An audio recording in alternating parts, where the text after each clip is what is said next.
Hi, my name is CJ and this is my RC channel.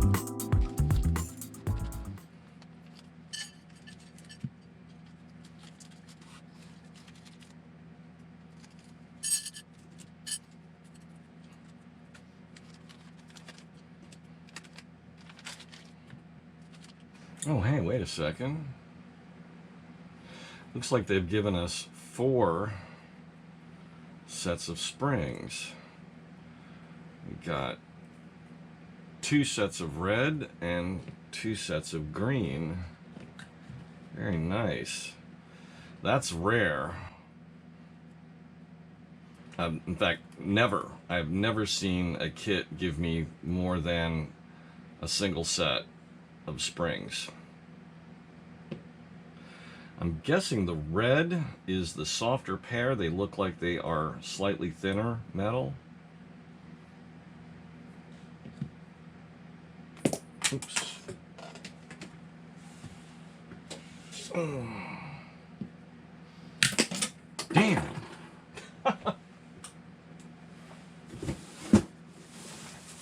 There we go. Yeah, the reds are definitely softer. And considering, you know, what this is going to be used for, I'm going to go soft. I want articulation. For those of you who are not familiar with the term, most of you probably are. Articulation is the, let's say that you've got the rear tires flat on the ground, how far you can lift one of the front tires before, like, going up an incline or under a jack or whatever, until you start lifting the rear. So that's your maximum articulation. And the more articulation you have, the better a crawler you're going to have. I mean, you know, all things within reason, not to the point of diminishing factors in other areas, but yes, you want articulation.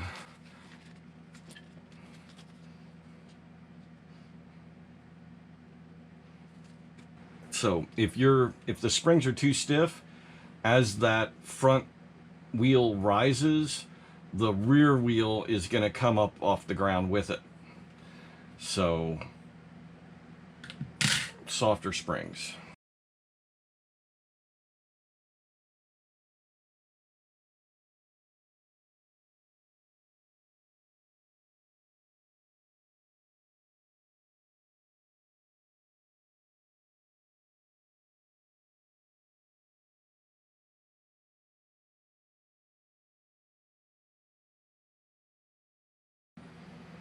And these are our little pistons. 3-hole. And they're nice and round. They might be molded. I doubt they're CNC'd, but they're not cut off a tree from the looks of it. Maybe they are. Little bit of material there. Yeah. Okay. That's no big deal.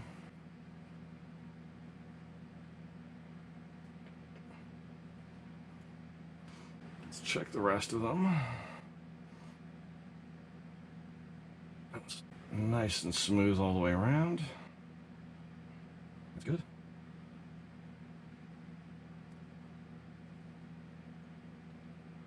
There we go. Well, that's good. Okay. Let's start by putting our pistons on. So start with a C-clip down below.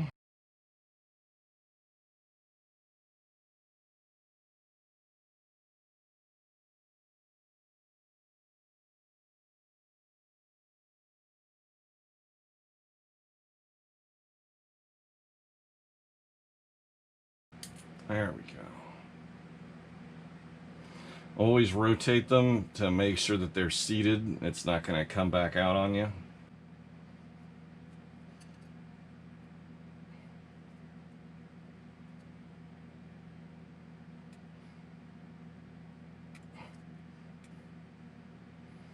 Okay. Never want that to come out, so definitely check top and bottom C-clips carefully. This isn't like a race car or anything where you could really damage the inside of the shock tower, I mean the shock wall, and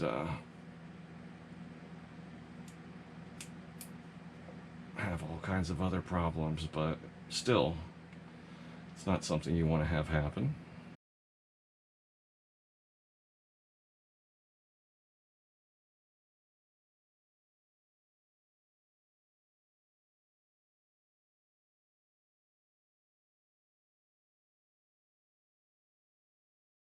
A lot of tedious little tasks, and it's best just to, when it comes to shocks, to just kind of do it like an assembly line. You know, do all the pistons, do all the seals, fill them all up, yada yada yada.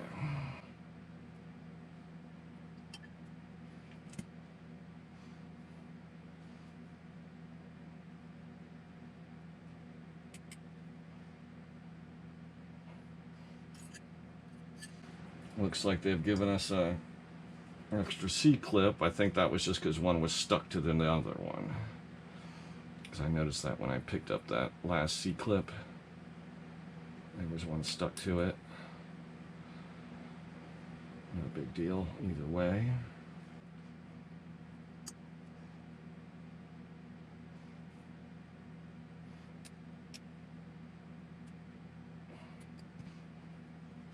Okay. I gotta compliment them on the shock absorbers because they are giving us it's a double seal. There's an O-ring, a spacer, and then another O-ring. That is basically, you've got a second barrier for any seepage to happen. It makes for a less chance that the rod is the shock shaft is going to try to catch an angle. Again, not a race car, not likely to happen, but I just think it's nice that they did that. It's just a better system. Let's see, I need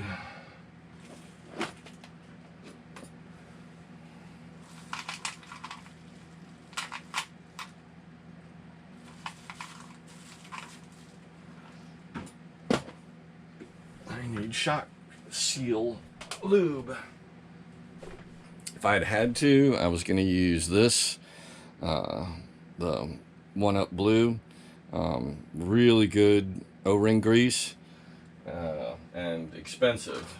I use that for my good race cars. For something like this, good old TLR green slime will do just fine. This is still an excellent product. And since I'm going to go with the soft springs, I might go with maybe a 32.5 fluid or 30 weight, maybe. Lighten it up a little bit. Yeah, I'm going to go with, I have some Axial 30 weight from previous build. Anytime you go down in springs, you should also go down in the viscosity of your shock fluid. You don't want to have too much damping, so it kind of overwhelms the spring. So I'll just save that for another time.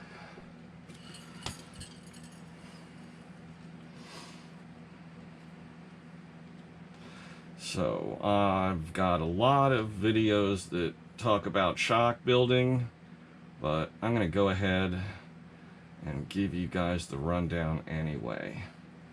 So what you want to do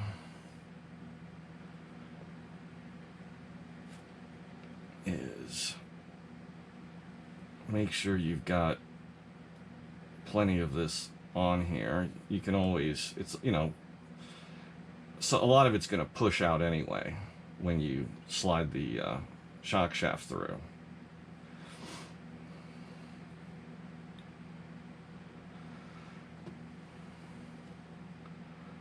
you want to make sure that these are lubed up. And this isn't just like a grease, it's a special conditioner that prevents these silicone seals from expanding. You don't want them to swell up and then bind on the shock shafts. So now that we've got our little stack in there, we're going to put our cap on, but we're not going to tighten it down all the way. And this is plastic, so you don't want to cross thread it. Rotate backwards until it drops and is level, and then go ahead and do it. So you see how I've got some space here? I'm not going to close that all the way, because if I clamp that down, it's going to press those seals. The seals are going to squeeze just a little bit, which means the donut hole in the middle is going to shrink, which makes it harder to push this through, and more likely that these threads could damage one of the seals. So you leave it a little loose, you slide the shock shaft through nice and gently.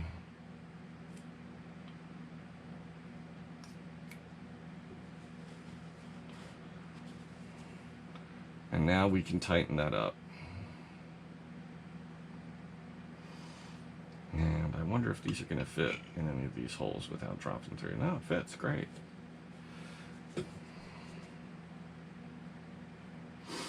So I might as well start this process.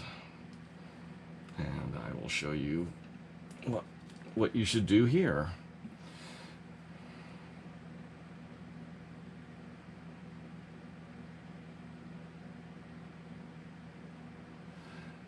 Okay, now it's more or less full, but you want to slide the shock shaft piston up and then pull it down quickly so that any air that was underneath the pistons goes up through the holes in the piston. And now we'll just set it here, and any air bubbles will make their way to the top. So now we can go on to our next set of seals. I'm probably going to speed this up real fast because it's extremely repetitive. And now that I've explained what's going on here, you get the gist.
Okay, I noticed some stiction.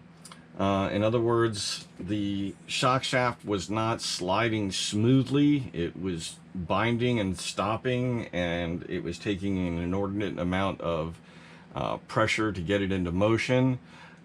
These caps are molded a little tight. You see how hard that was? And I mean, this is really hard. You don't need this to be like that. The seals are going to do the job of preventing anything from getting out. So take a body reamer and, you know, do like one rotation, and now it moves nice and smooth, and that totally changes the shock.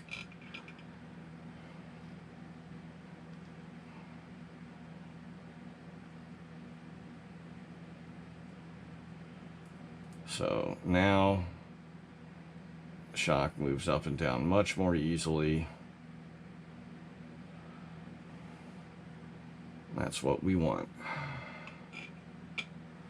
So, not the best shocks in the world.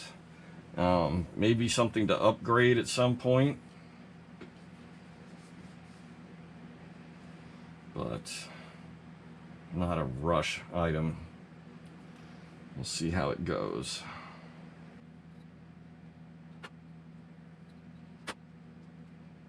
Good.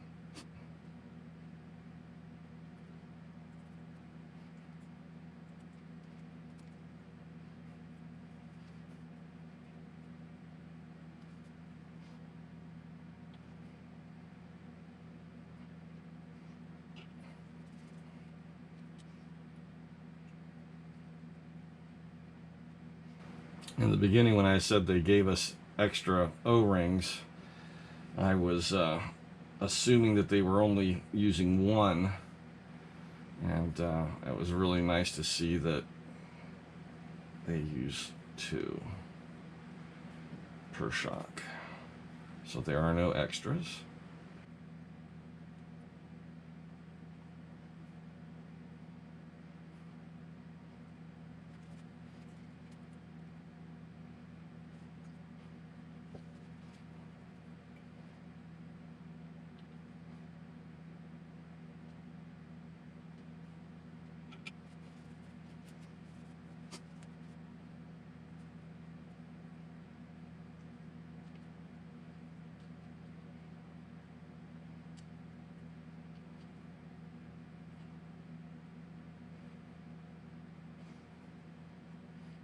Take these large black O-rings and slide them down into the cap. There's a groove down at the bottom that they fit into.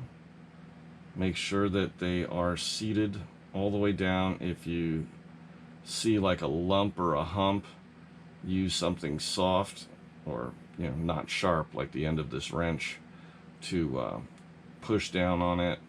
Just kind of work your way around in a circle until they are fully seated in the base of the cap.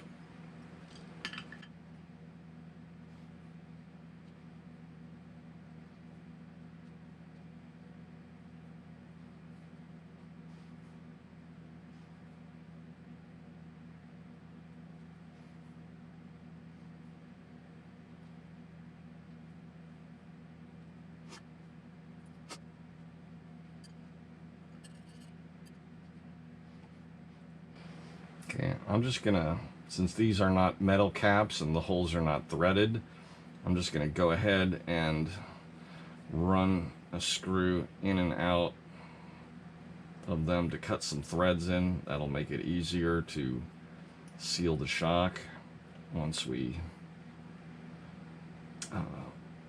go ahead and cap it off and bleed it. And this is a very soft cap, so do not overturn this. It'll seal itself even if you don't screw it down 100% to the bottom. You don't want to strip it.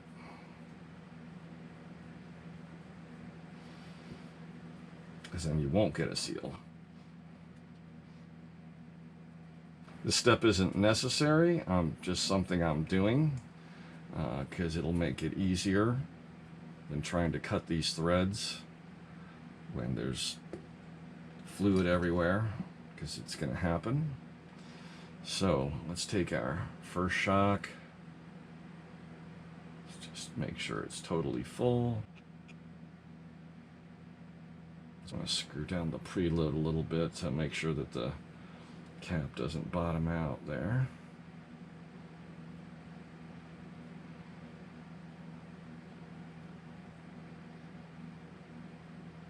Okay. So now what you want to do is hold this so that the hole is facing up, so that's the highest point, and so any air and excess fluid is going to come out. So slowly press the piston up. When it gets to the bottom, hold it in place and go ahead and screw in this screw.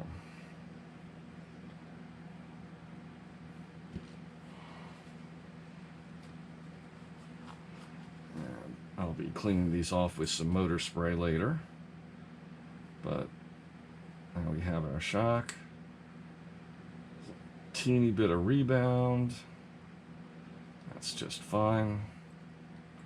Feels really good. Nice damping action. Considering how light these springs are, almost could have gone with 27.5, but I think this will be fine for now. It's a first build.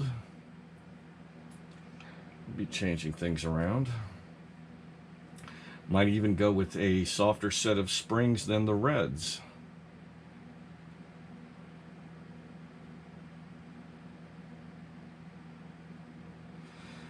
And you don't want too much droop at the same time, but you definitely want a soft suspension.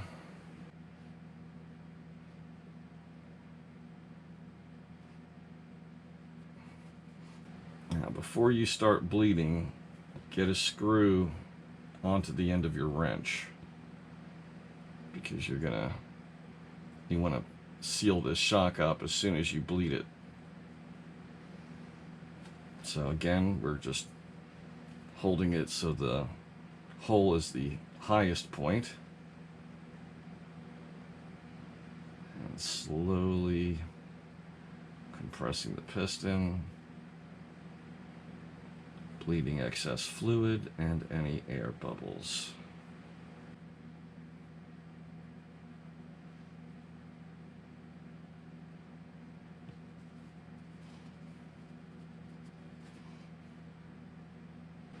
Teeny bit of rebound at either end. Nice damping action. Cool. And virtually identical to the other shock. I couldn't tell a difference. Okay, ran out of battery again, and so anyway, nothing missed there. So time to screw on these shock ends, and then we got to put in the little ball sockets, put on our springs and our shock bases, and the shocks are done.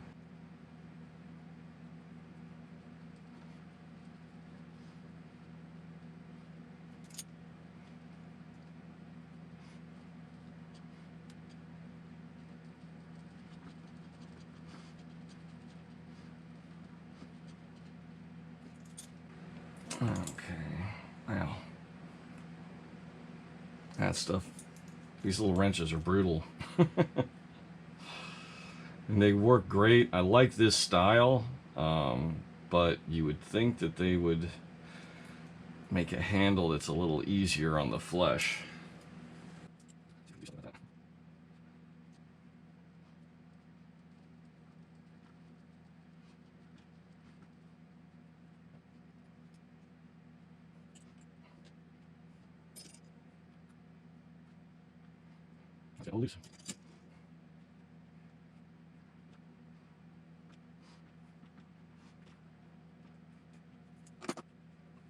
Okay.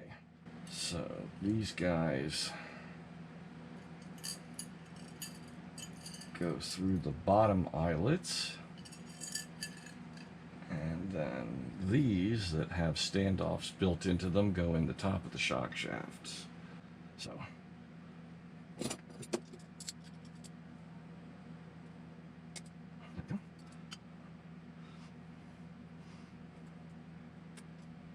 now, this is purely aesthetics. It's up to you.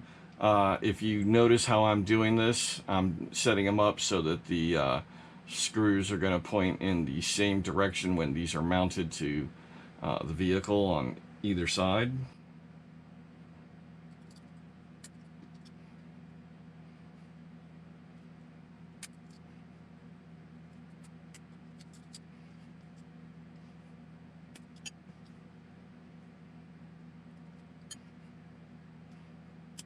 There we go.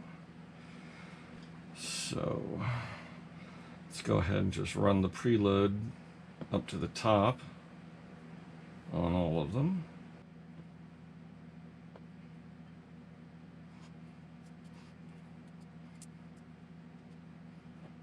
I usually put the color indicator for the spring at the base.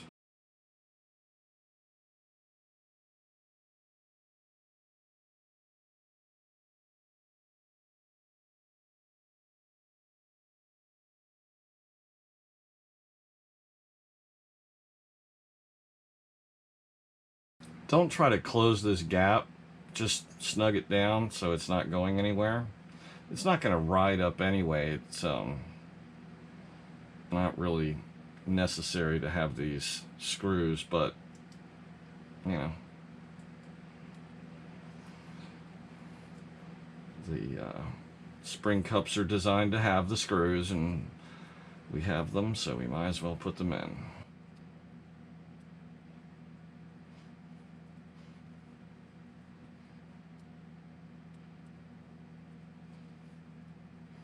Okay, we have assembled shock absorbers. Okay, D.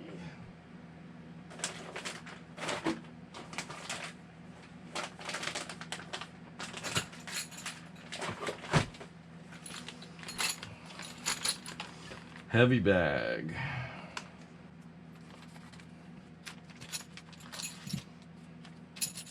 Wow. Circle more.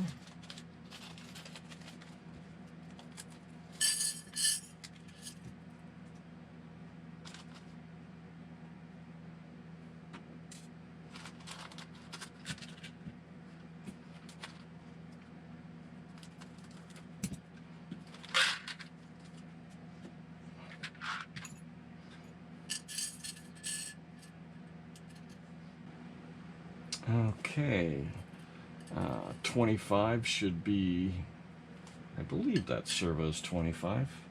I've never used one of these before.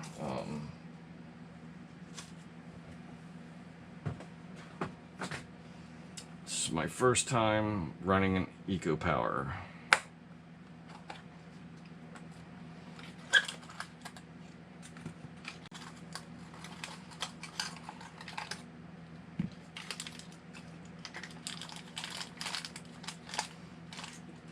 As usual, a big bag of horns that I'm never going to use. Let's see. Let's go over some specs.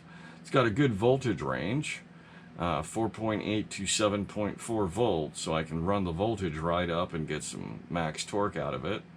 At 7.4 volts, it has a 9/100ths of a second per 60 degree, which is a pretty quick. It's an average or better. Dynamic torque is at 7.4 volts is 400 ounces or 28.8 kilograms. So very torquey. This thing should have no trouble swinging these wheels around.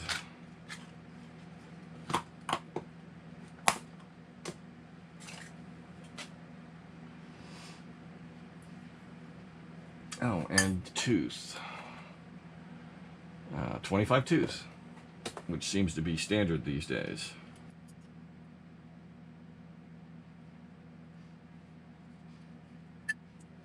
Okay. So they've given us some links that we want to get on our linkages. Let's take a look at what we've got here size-wise.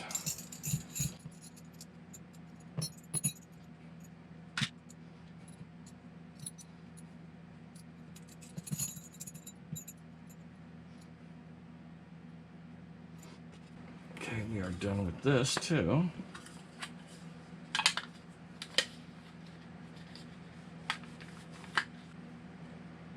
There is our... Now I saw some aluminum versions of these, and I thought about it and I was like, you know, this thing is being screwed into plastic. So, I mean, how strong does this have to be when this is our weak point right here? Only 2 screws, and they're going into plastic. So this thing could be, you know, King Kong strong and still tear off because it's in plastic. So I don't, it seems like it's nice and solid, and once it's screwed down and screwed to the servo, it's going to be even stronger. I don't see any reason to go with aluminum. You're not going to really see a difference visually. I don't know, sometimes companies just, you know, throw out aftermarket stuff just to do it, you know, and people buy it just to have it, and they don't really think about where that money's going, you know. Really good set of tires, or having a couple different pairs of tires for different types of terrain, you know, having something for muddy, wet days and days on dry rock, you know, would be a better expenditure of money than getting an aluminum servo mount to put on with a plastic servo case on a plastic axle. So, I don't know. You guys do what you want. Just my 2 cents. So, let's see. We have 4 the same size, 1 short, another 4 the same size, and 1 long. This is most likely our control linkage between our wheels. Yes, it is. So we want the angled ones.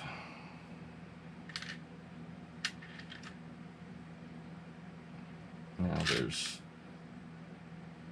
there's 2 that have a bend in them. I'm thinking those are probably for the trailing link. They're not for this. Oh, those are going to be for the triple link, or the... Oh, you'll see. Okay. Where are the ones I'm looking for? There's one of them. We're looking for 2 that have a slight bend, and not a bend like this, but a bend to the side. There it is.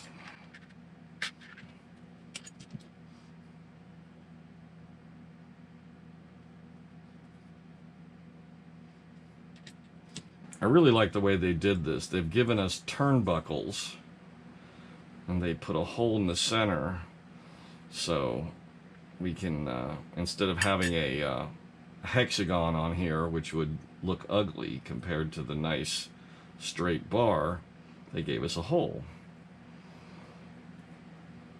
Now, they give us a specific size that this needs to be lengthwise, but since it's a turnbuckle, I'm going to make it, I'm going to leave a little space at each end, and I'll adjust size to fit. In other words, whatever gives me the right toe in or toe out, or 0 toe, which is probably what we want for a crawler is 0 toe. But what we also want is these to be equal.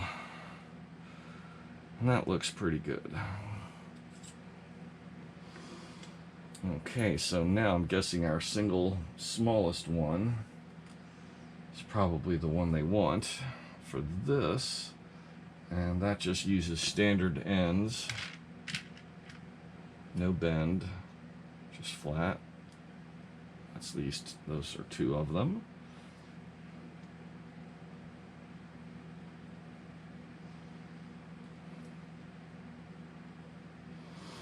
And again, I'm not going to worry about trying to get a specific millimeter measurement because this is something that I'm going to adjust to get the steering centered. What I want is an equal amount of space there on either side.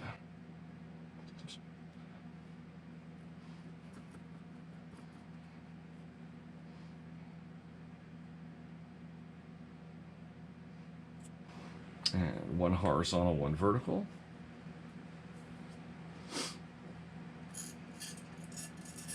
And just make sure these are all the same, that there's no special ones. And they are all the same.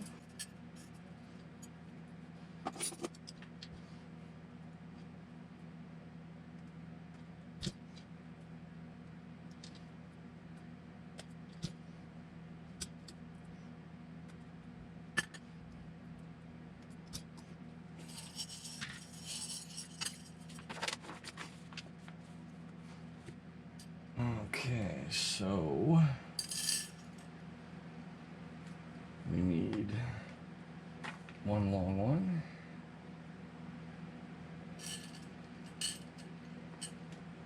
1 medium. Let's start with that.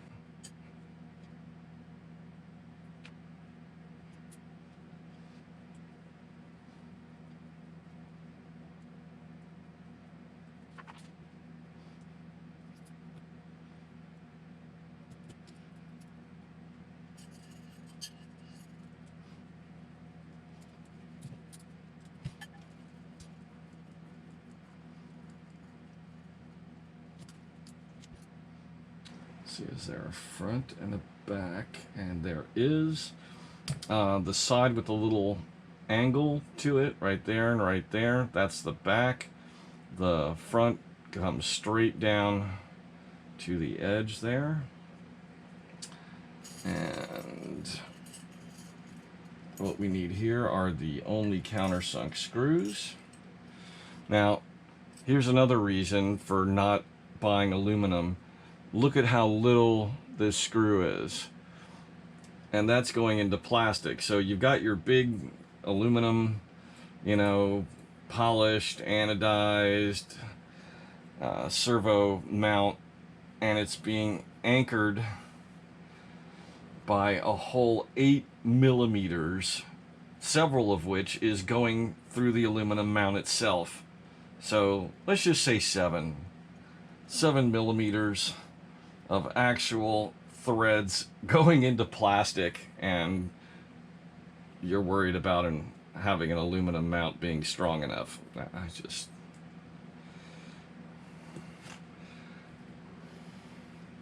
You know, if the aesthetics of it is that interesting or important, go for it. Yeah, hey, you know, it's your car. If I had an aluminum axle, like let's say you had upgraded these to some Vanquish axles or something like that, then great, because you're doing metal to metal. But if you're just mounting it on plastic, you know, why bother? Okay, the servo points this way. Good.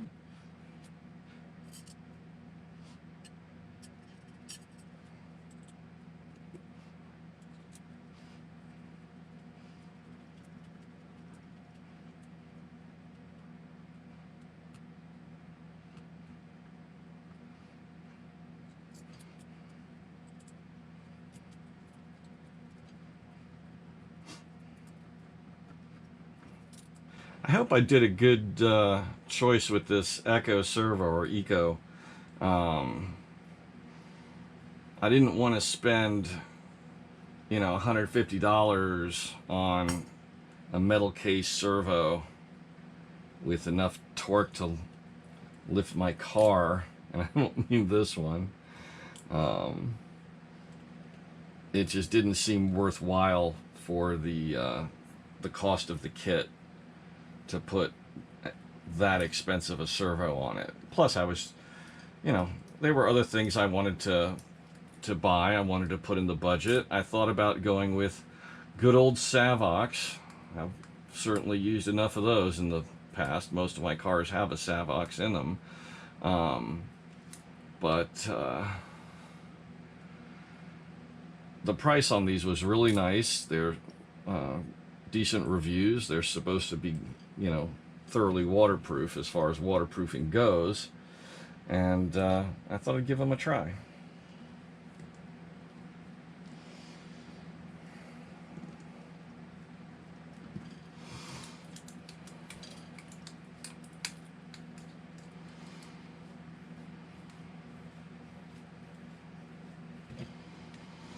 Besides, that's kind of part of my job here for you guys, is to try new stuff and tell you if it works. So if I don't, okay, that's interesting. Oh, whoa, it's turned to the side. There we go. I had the thing twisted. And that's going to be short too anyway, so.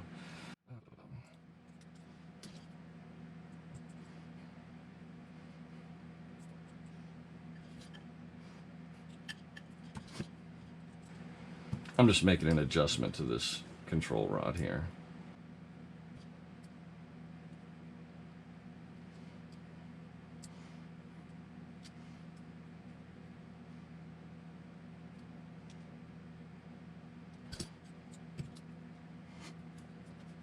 Okay.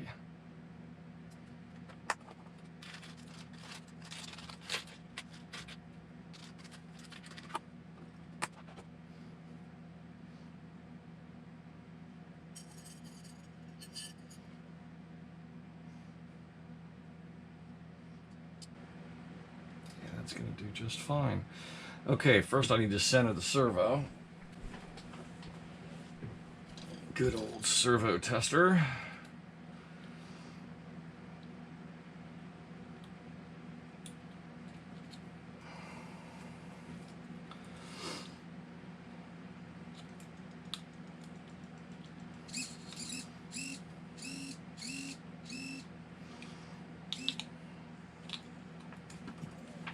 Works good. Seems to be nice and smooth. Do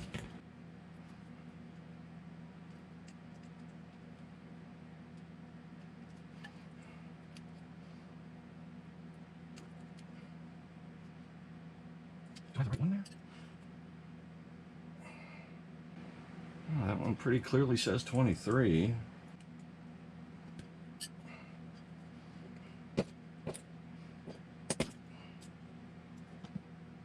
It says 25,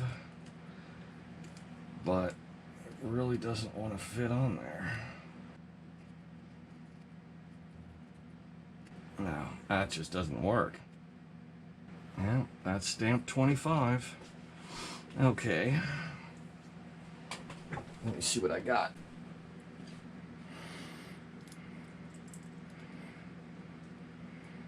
Looks like it's about the same length. Let me see if this is 25 tooth or not.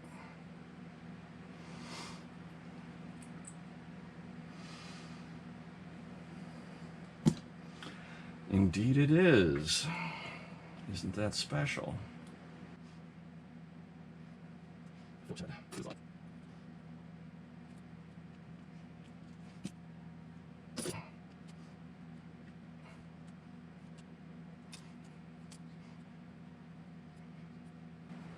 There we go. That will not be coming off. A little funk in here.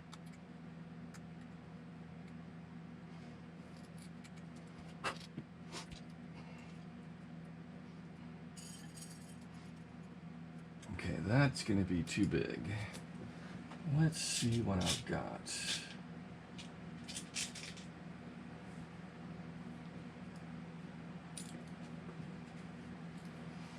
Just make sure this is metric. Not the screw. I know the screw's metric. Yes, it is. Excellent. And this is definitely somewhere where we're going to want some Loctite. Now, this screw's probably, yep, too short. Okay.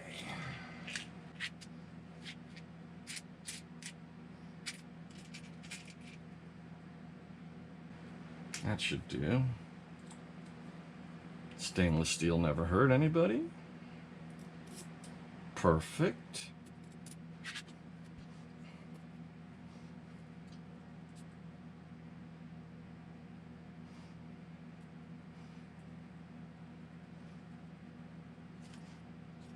All right.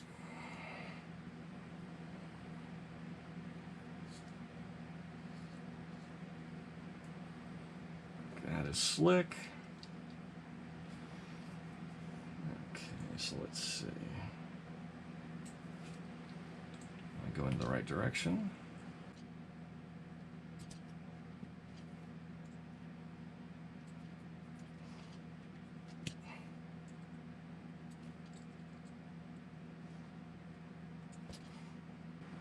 That looks pretty close to zero toe for right now.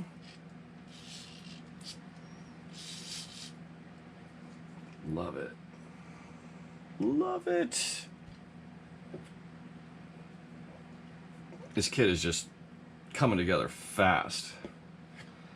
So, yeah, not fitting 25 tooth, but, you know, whatever. Okay. 3 in the morning. Yeah, I think I should bag it for tonight. I don't want to start making mistakes.